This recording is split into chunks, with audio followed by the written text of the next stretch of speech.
Hello friends, मैं हूं सोनल और हम कर रहे हैं दिल की बात।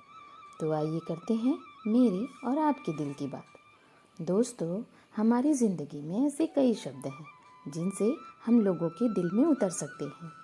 मगर क्या कभी हमने सोचा है कि जिन शब्दों से हम किसी के दिल में उतर सकते हैं, अगर उसका गलत इस्तेमाल हो जाए तो शायद हम किसी के दिल से भी उतर सकते हैं।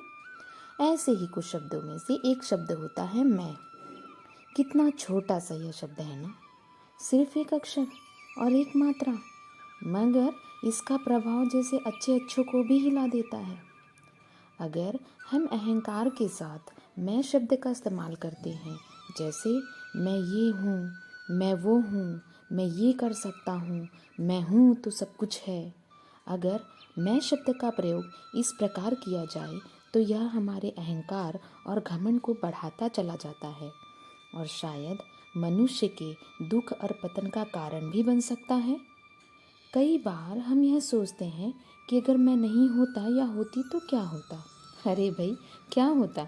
कुछ नहीं, क्योंकि यह हमारा भ्रम है। दुनिया जब आप नहीं थे तब भी चल रही थी और जब आप नहीं रहोगे तब भी चलती रहेगी, क्योंकि ज़िंदगी को आगे बढ़ने से कोई नहीं रोक सकता। उसका तो काम ही है आगे बढ़ना। तो दोस्तों, ज़रा सोचिए कि अगर उसी मैं शब्द का इस्तेमाल हम किसी के मदद करने की भावना से करें तो, जैसे मैं हूँ ना।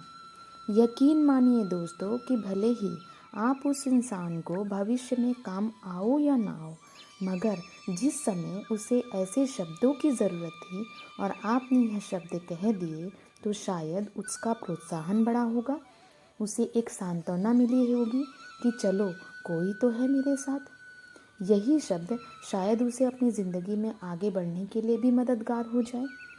किसी ने सच ही कहा है, शब्द शब्द सब कोई कहे, शब्द के हाथ न पाओ। शब्द शब्द सब कोई कहे, शब्द के हाथ न पाओ। एक शब्द औषधि करे और एक शब्द सौ घाव, एक शब्द सौ घाव। दोस्तों, अब यह तो आप पे डिपेंड करता है कि शब्दों का इस्तेमाल कैसे किया जाए। एक बात आपको और भी बताना चाहूँगी कि जो इंसान अहंकार से जितना दूर होता है वह ईश्वर के उतने ही करीब होता है। कहते हैं ना, तब तक ही हरिवास है जब तक दूर गरूर। तब तक ही हरिवास है जब तक दूर गरूर। आवत पास गरूर के, प्रभु हो जाए हैं दूर, प्रभु हो जावे हैं दूर। तो बने रहें सोनल के साथ करने के लिए दिल की बात। मेरे साथ बने रहने के लिए आपका दिल से धन्यवाद, दिल से धन्यवाद।